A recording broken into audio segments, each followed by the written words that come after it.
It's my feel-good breakfast show. Welcome back. So good to have you here as we are about to reconnect with our Ryle, of course, the best of all lifeguards at Muizenberg Beach. Exactly. We are talking all things water safety and drowning prevention. So let's find out more with Ryle himself on the beach. Yes, Mzansi, thank you so much, Graham and Carl, and welcome back to the office right now. We're at Muizenberg, we are live, and we're talking about an all-important day. This Monday, the 25th of July, it's World Drowning Prevention Day. But we've obviously chatted to some of the kids involved in the curriculum. It's now time to chat to some of the lifeguards and the people behind the stats. And let me talk to you about the stats right now, because I've just done some research, and looking at it, 236,000 people drown globally. On top of that, 4 people drown in South Africa almost every single day. So clearly, it's important to raise awareness and obviously to look out for these guys on the beach. Now we've got Pussy Siwe as well as Malvin. He's the director of life saving, and Pussy Siwe is a lifeguard and someone that's protecting us and allowing us to be safe on the beach. Pussy Siwe, let me talk to you about the lifeguarding component of this beautiful place right here. What does it actually take to become a lifeguard? What is the process to sign up?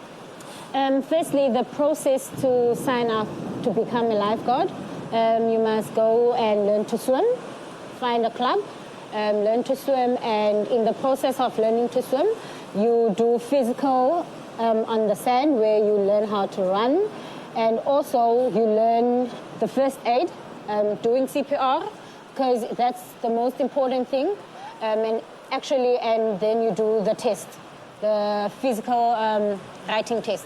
Okay, that's great, because I'm just thinking about that, and imagine this was involved in a curriculum as well. These are important life skills. I mean, the ability to save someone's life, CPR, the physical competence. I feel like everybody needs to get involved in this. It's just an incredible skill for anybody that wants to become a lifeguard or just wants to be competent enough. Marvin, let me chat to you, man. I mean, obviously a lot of people are coming down to the beach. We are at Muizenberg Beach. This is synonymous with being busy in winter as well. It's a surfing capital too. For beachgoers coming out here, what should they look out for, and how can they possibly reduce the risk of drowning when they do come to the beach? Well, morning. That's a very good question. On our beaches, we normally have our lifeguards. They're on the beach. There's normally 2 flags set up on the beach. But the people need to realize that flags is a safety zone, which means your lifeguards have checked the area. They've done the inspection. They know it's safe. They know it's safe. Then they will put up their flags and then the duty kit. What I'm saying is the people need to understand, when you come to the beach, always listen to the lifesavers. If you don't understand the beach, ask questions. The flag is there for a reason. The lifeguard is there for a reason. They have their torpedo boys, which is their rescue equipment. They will ask them about the currents, ask them about the backwash. And the lifeguards, they got all this knowledge. They will even educate you on that day, free of charge. Free consultation. Free consultation. Right on the beach. Doesn't get better than that. Now, I want to chat more about the lifeguards themselves, because obviously lifeguards go through so much just to qualify to become a lifeguard, like you said. And saving someone's life is not easy. You need to have a lot of competencies and a lot of abilities in order to do that. What exactly are those abilities, though? What do you need to successfully save someone's life on a beach? Firstly, you must have a level 3 first aid, because you must know how to do CPR. And secondly, you must be a very fast swimmer to get to the patient very fast, and also to be able to carry that person out of the water to the shore and put that person into a recovery position. Just, I can imagine that requires quite a bit of strength, carrying someone out after a big swim like that. Wow, that is not easy indeed. Now, Malvin, maybe I can talk to you about the fact that you were mentioning some flags and duty flags. I know a lot of beachgoers want to be aware of where is it good or safe to swim, where the rip tides are. How do these beach flags look? What are we looking out for, and what should we be aware of in that sense?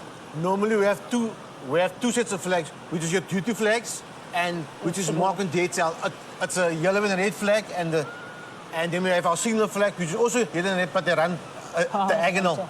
But for the beachgoers, it's very important. They need to understand it is very important. Swim where the public swims. Swim where lifeguards are always, because they're the individuals that, like I said, to make sure that the beach are safe. They've checked the holes, they've checked the rips, and they know on that particular spot where they are set up, it's fantastic to swim. Guys, Awesome. thank you so much. Sharing some more light and giving us insight into what it takes to become a lifeguard, a whole lifeguard, not just half a lifeguard. And that means you need to be a good swimmer, you need to be strong, and you need to be competent. So for you, Mzansi, if you feel like you've got what it takes, then you definitely want to head down to your local lifesaving club on your beach, see if you can make that swim time and see if you can assist in keeping this beautiful space safe. Of course, for you, Malvin, and the work you're doing from Lifesaving South Africa, thank you. I know it is so needed right now, and the education that's happening is also so important. So again, thank you for that, and make sure that if you are down on the beach, listen to these guys because they know what they're talking about. For now, though, don't go anywhere. We are going to be back on the beach. We've got some fitness, we've got some dancing, and we're going to be celebrating as the sun comes up. So don't go anywhere, Mzansi.